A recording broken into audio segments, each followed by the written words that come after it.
Um submarino fantástico, diferente de tudo que já foi concebido. Uma missão misteriosa de vingança de um homem sem nome. Uma viagem submarina a um mundo secreto. O livro mais profético de Júlio Verne. 20.000 léguas submarinas.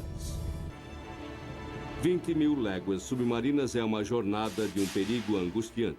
Uma viagem pelas ruínas perdidas de Atlântida. Destroços de tesouros fabulosos nas profundezas do abismo mais fundo do oceano. 3 homens ficam presos dentro do incrível submarino Nautilus. Seu captor, um rebelde sem causa do século XIX, o misterioso Capitão Nemo. Os navios de um inimigo desconhecido caçam o Nautilus enquanto um desejo insano de revanche motiva o Capitão Nemo. Encurralados num mundo além de sua compreensão, os 3 reféns acabarão por enfrentar o monstro mais famoso de Verne, a Lula gigante. Porém, os terrores de sua viagem são recompensados pela jornada épica que o aventureiro submarino Nemo os força a experimentar. Uma viagem às profundezas que, na verdade, seria uma jornada à exploração futura do fundo do mar. Os poderes proféticos de Verne fizeram dele o pai da ficção científica e transformaram sua história em um dos livros mais vendidos de todos os tempos. Did this man have a magic mirror? Did he look into the future and see what was actually going to happen? It must have been a fabulous ride to go on with him, the beginning of science fiction. Almost every commercial aspect of underwater exploration was foreseen in this book. It's absolutely amazing. First of all, submarines, self-contained underwater breathing apparatus, scuba. Aquaculture, shipwreck exploration. It was really almost a Da Vinci kind of prophecy.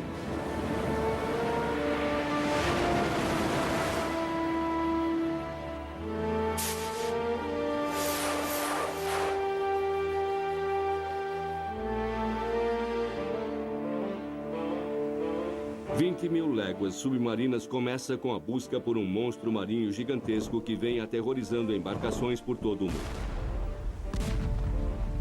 Caçado por uma fragata norte-americana, o monstro finalmente aparece no norte do Pacífico.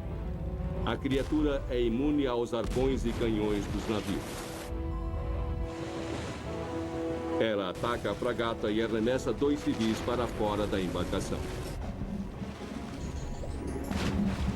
2 homens, um professor e seu criado, cujas vidas são modificadas para sempre. Eles lutam durante horas em águas iluminadas pela lua sem saber se o monstro ou o mar vão vencê-los antes. Finalmente, eles avistam o que parece ser uma pequena ilha à frente. Eles são salvos, mas é pelo monstro que os mandou com toda a força para dentro do mar. Uma fera de metal mecânica e elétrica, o fantástico submarino Nautilus. Muitos de nós achamos que já conhecemos sua viagem através da mais famosa adaptação, o clássico filme de Walt Disney de 1954.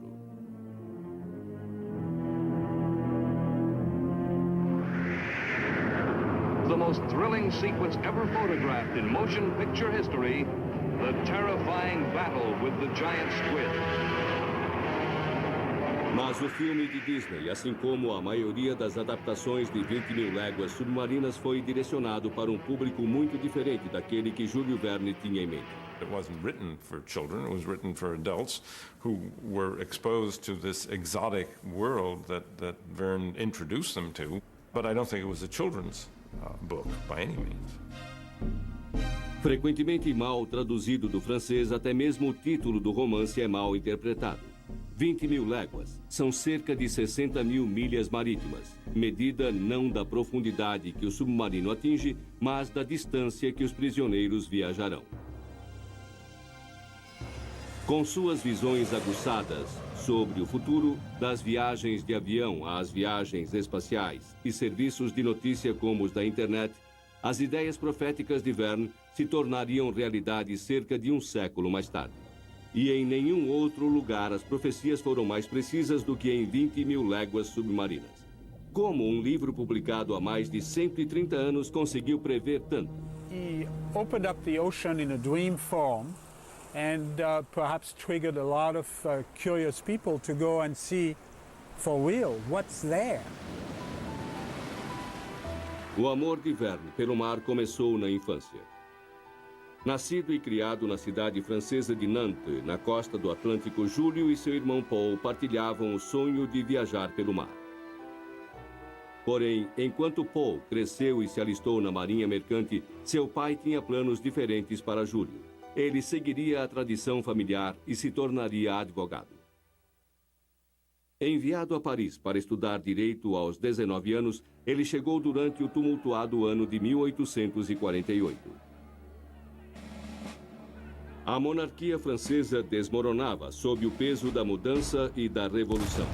Acontecimentos que causariam profundos efeitos no próprio Verne.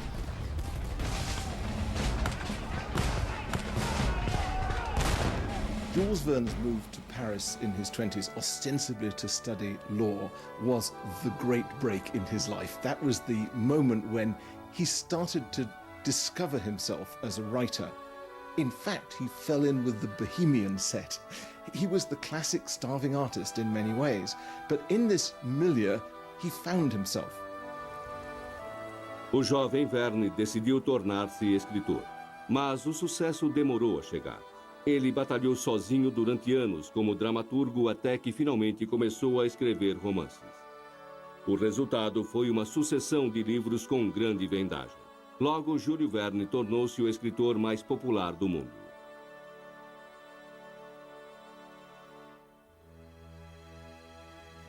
Quando completou 40 anos, ele estava casado e bem-sucedido, para qualquer um dentro dos padrões convencionais. E com os lucros de seus 2 primeiros livros de sucesso, Viagem ao Centro da Terra e Da Terra à Lua, ele recorreu à liberdade e ao mar. Ele comprou para si um velho barco pesqueiro, como seu bisneto recorda. He was a person who were living in another world in his mind. So he wanted to be far from the children and far from the family and far from the domestic problems. So the boat was really a good room to work. E durante aquelas noites longas e solitárias no mar, Verne imaginou uma embarcação submarina cujo nome ecoa através de toda a história da exploração submarina. O Nautilus. Foi um golpe de mestre. Para construir o submarino em sua mente, Verne misturou sólidas noções científicas com uma boa dose de imaginação. He used the best scientific knowledge that was available. When you combine that with his vision, with his ability to take a leap into the future from a firm base of scientific fact, you can see how he scored bullseye after bullseye for what was really going to happen. Ainda hoje, o Nautilus fictício de Verne continua sem igual entre os submarinos verdadeiros.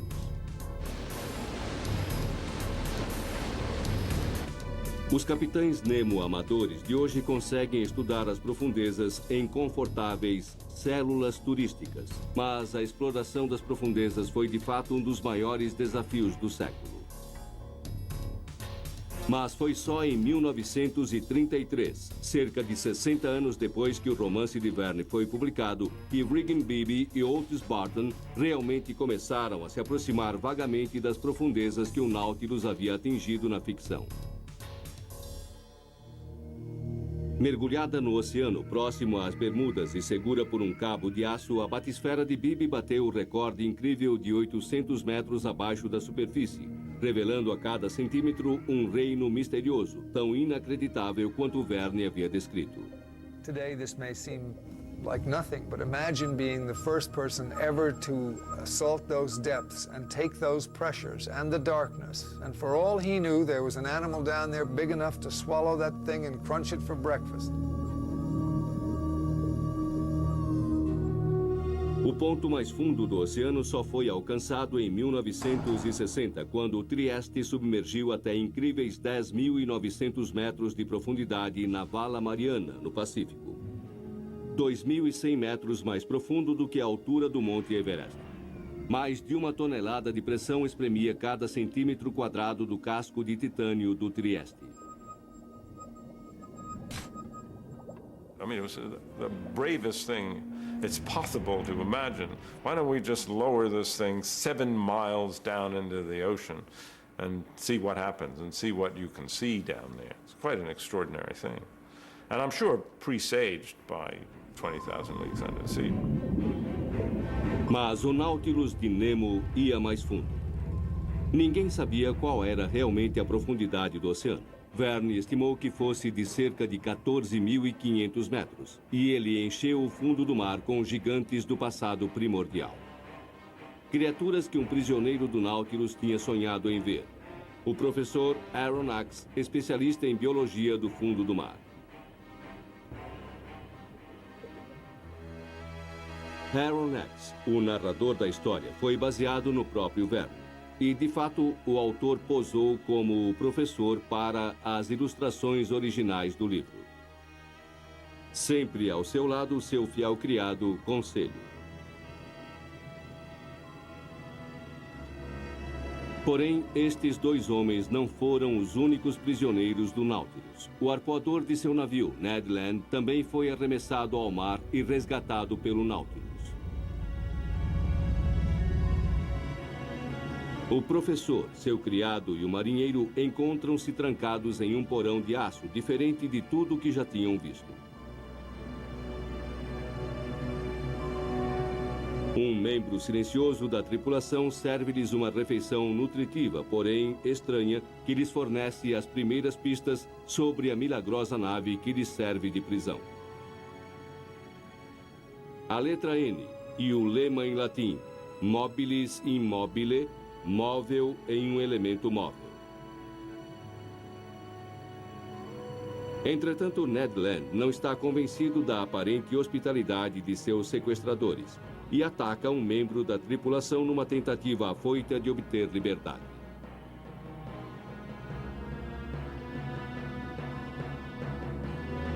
A tentativa de fuga de Land é interrompida por uma chegada dramática. A primeira aparição do Capitão Nemo, o contramestre do Nautilus. A condição de Nemo é simples. Os 3 homens são seus convidados, livres para andarem pelo submarino o quanto quiserem, contanto que jamais deixem a embarcação. A busca pela liberdade torna-se o lema mais importante do livro. É uma tarefa que acaba revelando a intimidade de cada personagem.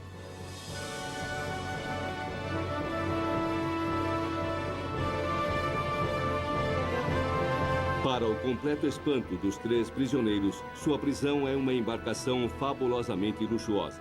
Há nela uma vasta biblioteca e um museu contendo espécimes de criaturas exóticas e peças de arte inestimáveis. Uma cadeia submersa que fornece uma visão rara de um reino que nenhum ser humano havia visto antes. Nemo avisa seus convidados.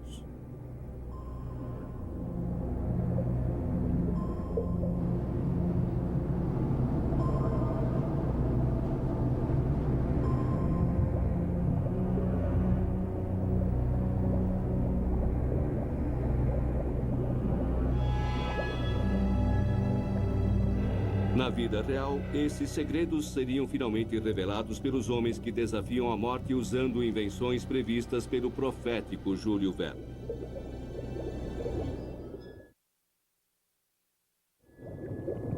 Todos os anos, milhões de pessoas mergulham em um mundo desconhecido, atraídos pelos silenciosos mistérios desse mundo.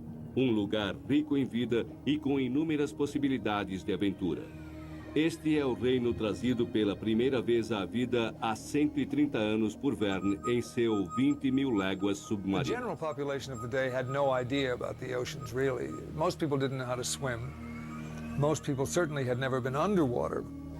Imagine yourself a Frenchman in the late 19th century reading that under the water there was this great panoply of wonderful creatures and that it was possible to go there in a machine.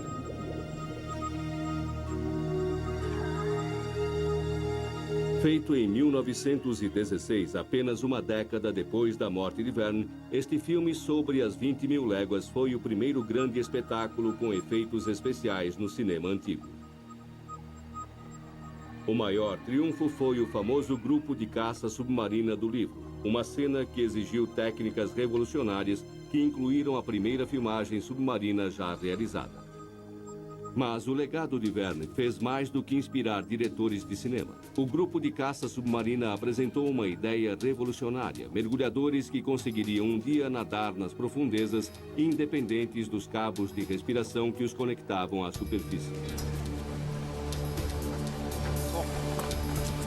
Atualmente, esses trajes antigos de mergulho se tornaram artigos valiosos, principalmente na terra natal de Verne, a França, com uma antiga tradição na história do mergulho.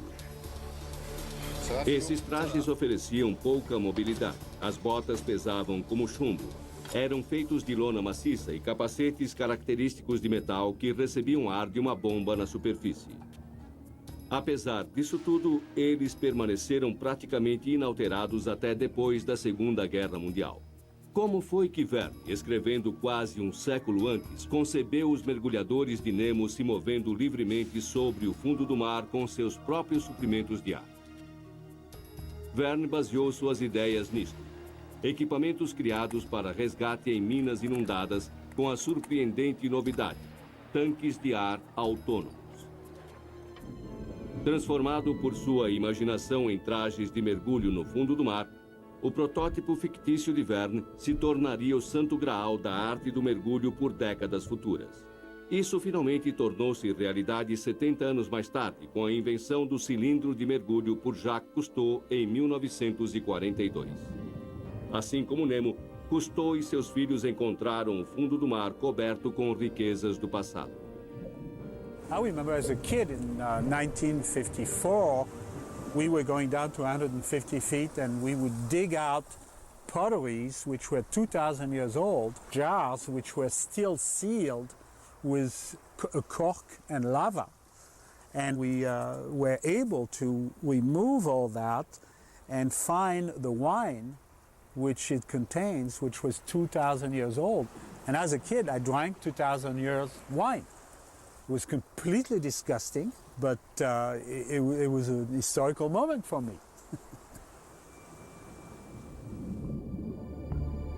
Mas atingir as profundezas extremas que Nemo e seus mergulhadores alcançaram provou ser um desafio muito maior do que Verne chegou a suspeitar. A pressão extrema e a necessidade de longos períodos de descompressão significam que a única maneira de se ter acesso fácil às profundezas seria fazê-lo com submarinos ou submersíveis, levando sua própria atmosfera com você. Isto é exatamente o que uma nova geração de máquinas submarinas faz. Máquinas que teriam fascinado Júlio Verne. Máquinas como o traje Newt, um traje espacial para o oceano profundo, e uma coisa mais estranha chamada Wasp. Wasp, ou vespa, assim como o inseto que empresta seu nome, consegue flutuar, mas dentro da água. Seu ocupante consegue olhar atentamente as criaturas do outro mundo presentes nas profundezas, sobre as quais Júlio Verne só ouvira falar em antigas histórias de pescador. Formas de vida bizarras, parecidas com extraterrestres que se adaptaram a um mundo escuro gerando sua própria luz. Uma capacidade chamada de bioluminescência. Fascinado por esta estranha capacidade de emissão de luz, Verne não conseguiu resistir e imaginou tubarões gigantes e bioluminescentes, monstros que Aronnax descreve como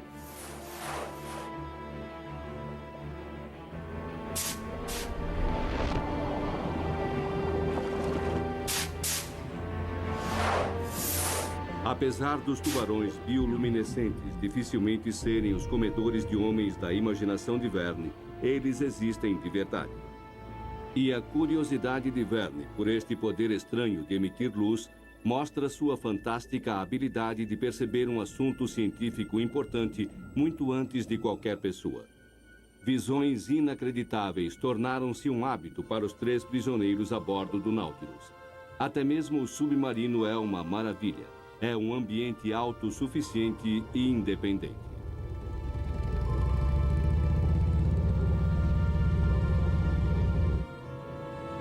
Nemo gaba-se de que tudo que há dentro do Nautilus é obtido no mar. Comida, roupas, energia, luz, papel, tinta e até os charutos que ele fuma são feitos de álcool. A ciência moderna ainda não alcançou as ideias mais ousadas de Nemo. Ainda não conseguimos cultivar uma pérola gigante ou fazer charutos de alga. Mas as últimas expedições às profundezas do oceano confirmaram as grandes expectativas de Verne quanto aos segredos escondidos no mar.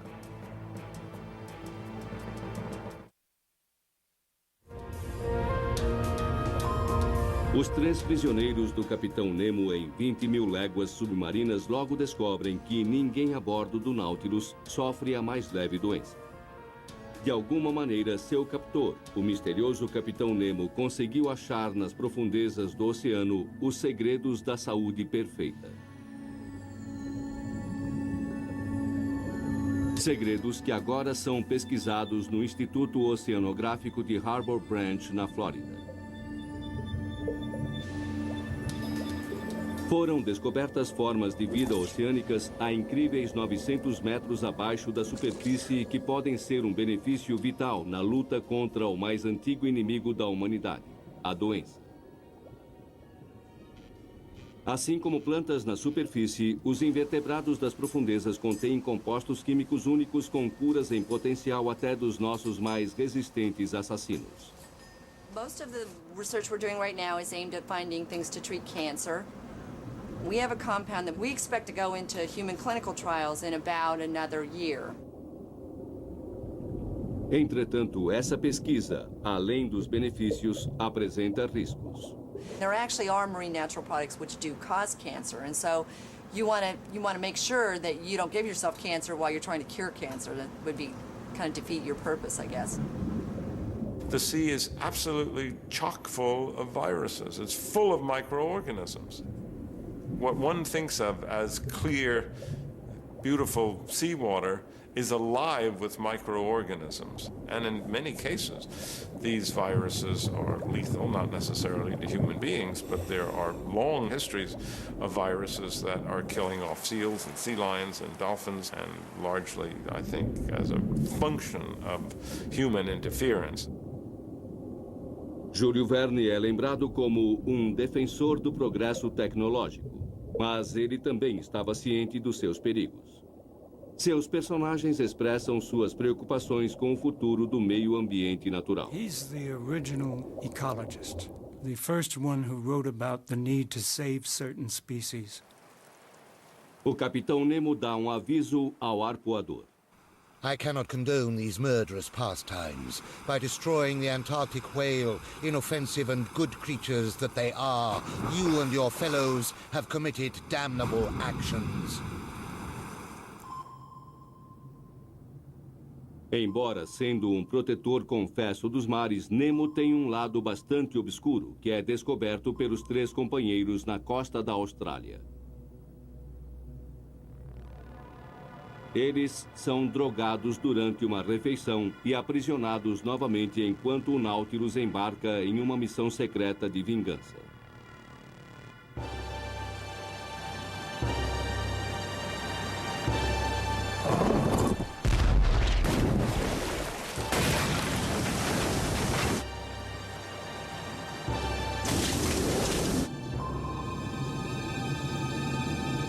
Horas mais tarde, Aronnax desperta de seu estado letárgico para ajudar um tripulante ferido. Tarde demais. O tripulante é enterrado em um túmulo de coral muito bonito.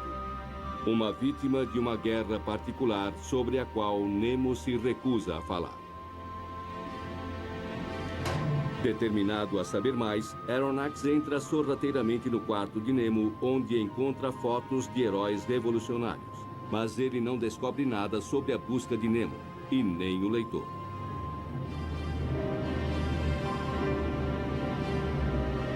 Por que Verne deixa tanta coisa sobre Nemo sem explicação? A resposta está com o editor dele, Júlio Hetzel. A primeira versão de Verne para Nemo era de um polonês que luta pela liberdade, um homem levado ao exílio depois da derrota de seu país e o assassinato de sua família pelos russos. Mas o editor rejeitou totalmente a ideia. And Hetzel pointed out, if we publish the book as you've written it, we'll both go to jail. Because Napoleon III has signed a pact with the Tsar, a treaty of friendship. You start criticizing the Tsar of Russia. Napoleon III turns to us and say, you are humiliating my ally. What do you think, Jules? Should we put this book away in a drawer, or are you prepared to make some changes to get a bestseller? Nessas circunstâncias, Verne é obrigado a fazer de Nemo uma figura mais distante e misteriosa. No final, a mudança criou o segredo do encanto do capitão. In Nemo, he did develop an archetype of the brooding, slightly Byronic hero, the man with a deep and wounded past, the man of steely resolve. And in some ways, the less we know about Nemo's inner depths, the more we speculate, the more we're drawn into who is this man, what really makes him tick. O motivo que fez Nemo abandonar a superfície permanece desconhecido. Sabemos apenas que seu amor pelo mar é motivado por um passado trágico e um desejo ardente de liberdade.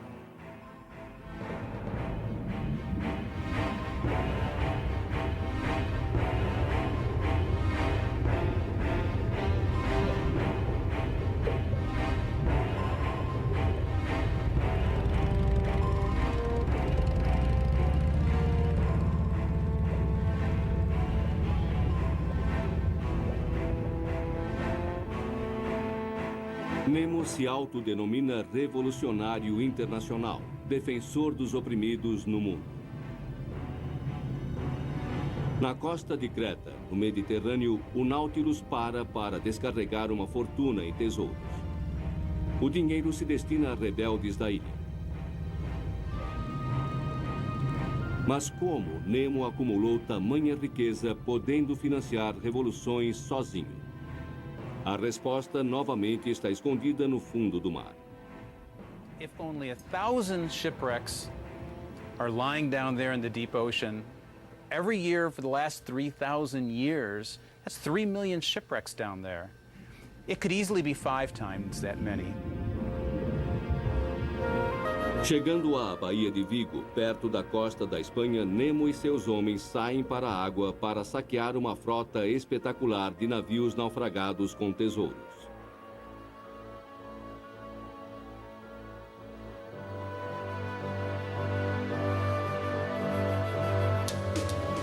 Mergulhadores sempre enfrentam grandes perigos quando exploram destroços antigos, mas hoje em dia a maior parte do trabalho submarino é feito por veículos operados por controle remoto.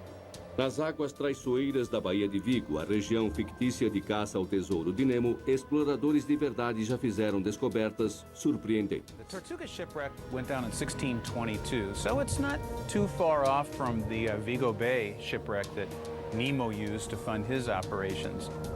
When you read Jules Verne's account of them working and moving things around, it's not too different than what happens now, but we do it with an ROV instead of the divers. And it's a very dangerous occupation. When you put divers down, there's always a chance that one won't come back.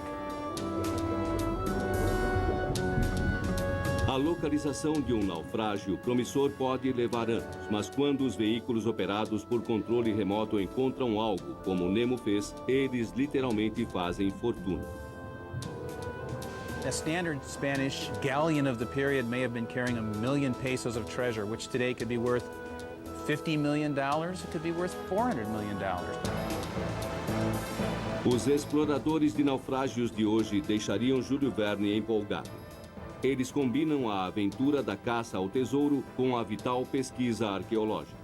E é para o maior de todos os sítios arqueológicos submersos que Nemo leva em seguida seus 3 prisioneiros. A localização secreta da cidade perdida de Atlântida.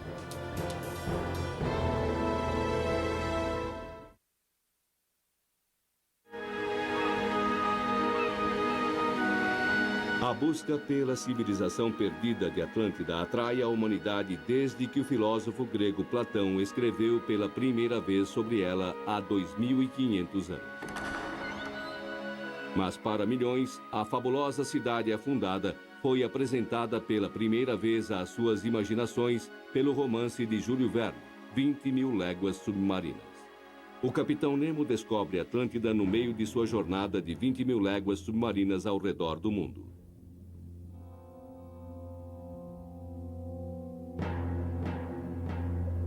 A descrição do continente perdido por Verne manteve-se fiel à história original de Platão. O romancista encontrou um motivo científico para a repentina destruição do continente perdido. Ao localizá-lo numa região de vulcões submarinos, sua descrição foi tão convincente que alguns estudiosos logo começaram a dizer que Atlântida estava realmente enterrada nos espinhaços vulcânicos do Atlântico Central. Sem querer, Verne transformou uma obscura lenda grega em uma verdadeira mania, dando início a uma busca obsessiva que nos acompanha até hoje.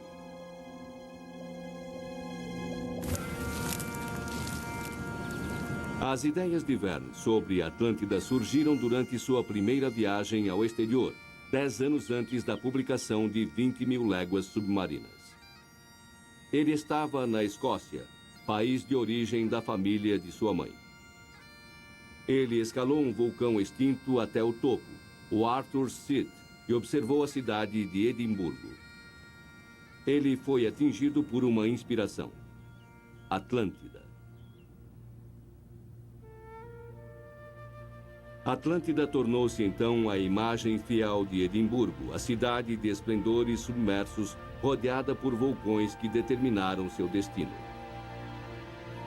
A visita à Escócia também deu a Verne outra ideia para 20.000 léguas. Ele encontrou lá o nome de seu personagem principal em um lema de um castelo em Edimburgo: Nemo me impune lacessit. Palavras latinas para ninguém me ataca sem retaliação. Nemo significa ninguém, homem algum. A Escócia surtiu mais um efeito para o romance que se desenvolvia lentamente na mente do escritor. Em uma noite tempestuosa, enquanto ele explorava a costa escocesa, Verne se perdeu e chegou acidentalmente a uma majestosa herdade nobre. O escritor foi convidado a entrar. O que ele viu ali dentro tornou-se mais tarde o pródigo interior do Nautilus.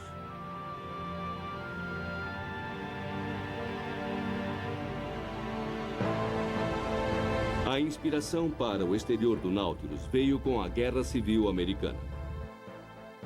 Em 1864, Verne mal tinha começado a escrever seu romance.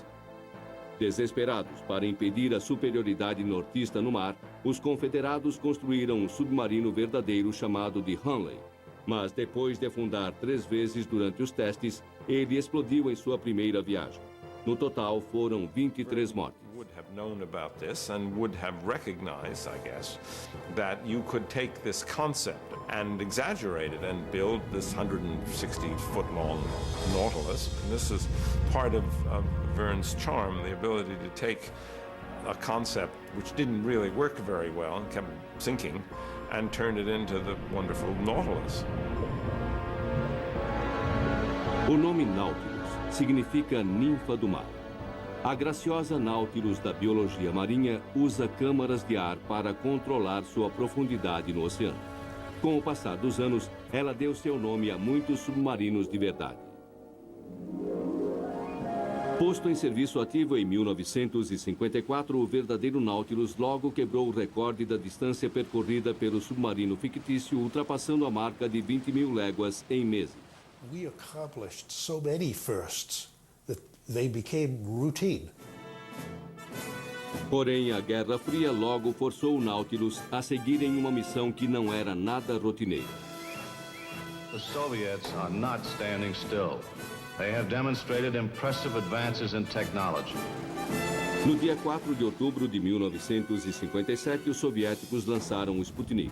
Uma enorme vitória para a propaganda russa.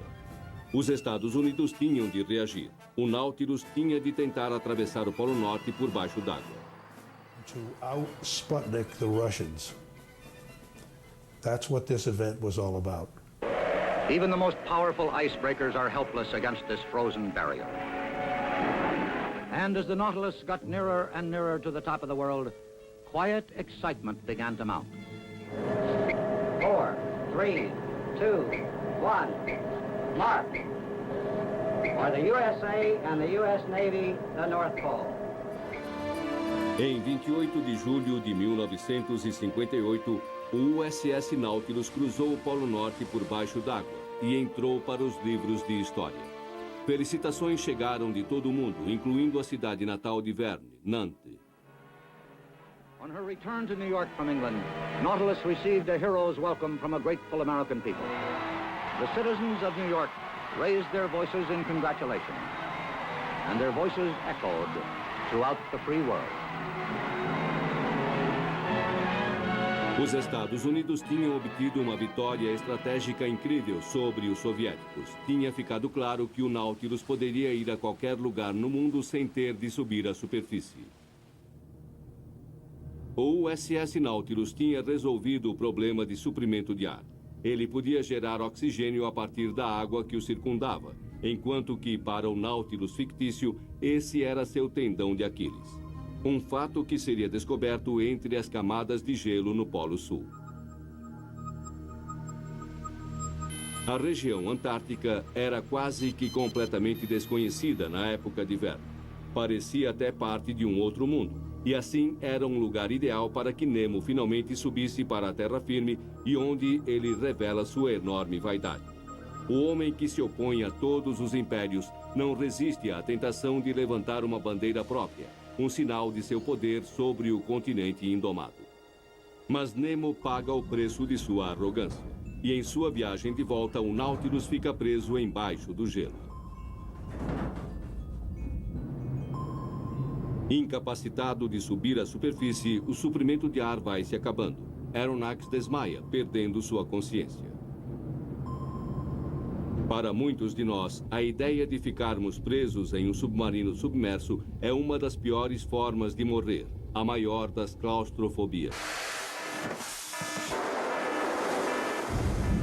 Para quem está dentro de um submarino, este pesadelo é sempre possível, desde as muitas mortes dos pioneiros em submarinos até a recente tragédia com o submarino russo Kursk, que afundou em agosto de 2000, levando consigo todos os seus 118 tripulantes. Felizmente para Aronnax e seus companheiros, Nemo consegue o impossível. Atravessa o gelo, atingindo a liberdade do mar aberto. Libertados de seu túmulo gelado, o ar puro retorna ao Nautilus.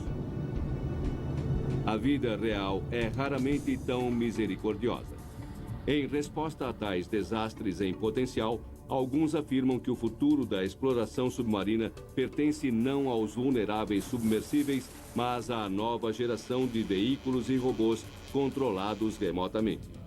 Mas será que até mesmo estas máquinas esperam descobrir o último monstro submarino desconhecido, a Lula Gigante, uma criatura imortalizada na imaginação do público por Júlio Verne?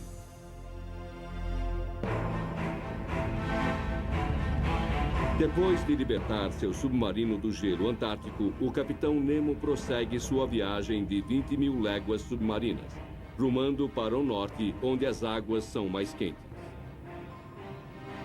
Ainda prisioneiros a bordo do Nautilus estão o professor Aronnax, seu criado Conselho e o arpoador Ned Land. Já foram percorridas 17 mil das 20 mil léguas da jornada quando eles chegam ao Caribe e suas esperanças de fuga são frustradas pelo encontro mortal com o oponente mais inesquecível de Júlio Verne.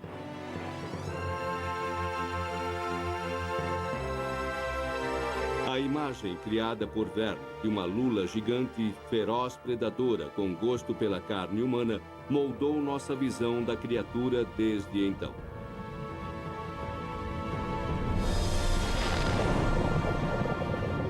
I've always thought that one of the most wonderful elements of the giant squid is that it is really one of, if not our absolutely last dragon. The last monster that we know exists but have never seen. A maior carcaça de lula a ser encontrada em terra firme tinha 17 metros. É quase certo que há espécimes muito maiores vivendo em profundidades ainda não atingidas. Apesar de sua reputação terrível, a lula gigante pode não ser o monstro que Verne retratou. Os cefalópodes como a lula estão entre os animais mais extraordinários do mar. A lula gigante tem um cérebro enorme, os maiores olhos do reino animal e a habilidade de manipular objetos. Na verdade, ela compartilha vários traços que tornaram os seres humanos a espécie dominante em nosso planeta. A grande inteligência da lula não permitiu que chegassem a ter uma civilização desenvolvida no fundo do mar. Elas não são rivais significativos para a humanidade, pelo menos por enquanto. Porém, para os personagens de Verne, a lula é o maior perigo do oceano.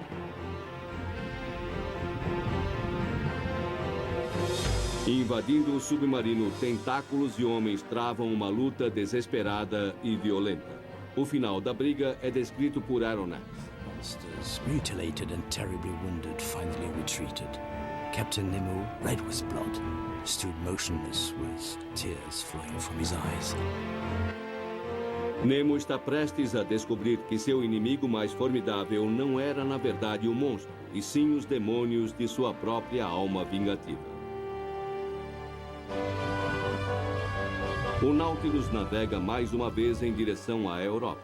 Mas no Atlântico, o submarino encontra um navio de guerra. É o inimigo sem nome de Nemo. Imediatamente o capitão é consumido por sua ira. Ele acerta em cheio o navio, afundando-o brutalmente, matando todos dentro dele. É um espetáculo sombrio que Aronnax testemunha em primeira mão. Este é o começo do fim. Nemo é dominado por seu remorso. Ele se retira para seu quarto, acabado, chorando sobre as fotos de sua família perdida. Nemo has finally realized that revenge doesn't get you anyplace.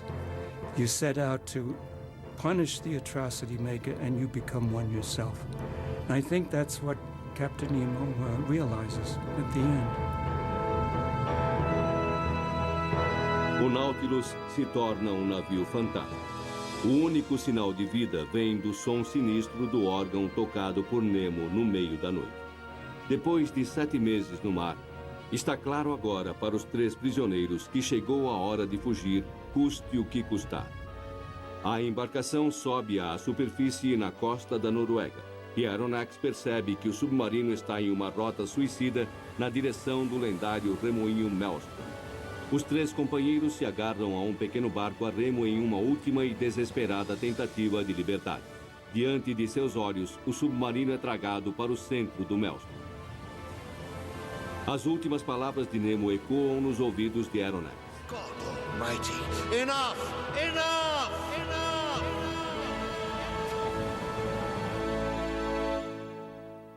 Mas para Verne e seus leitores ainda não foi suficiente.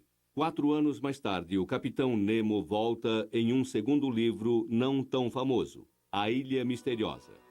Nemo não só sobreviveu ao Maelstrom, mas se tornou um príncipe indiano que luta contra o Império Britânico pela libertação de seu país.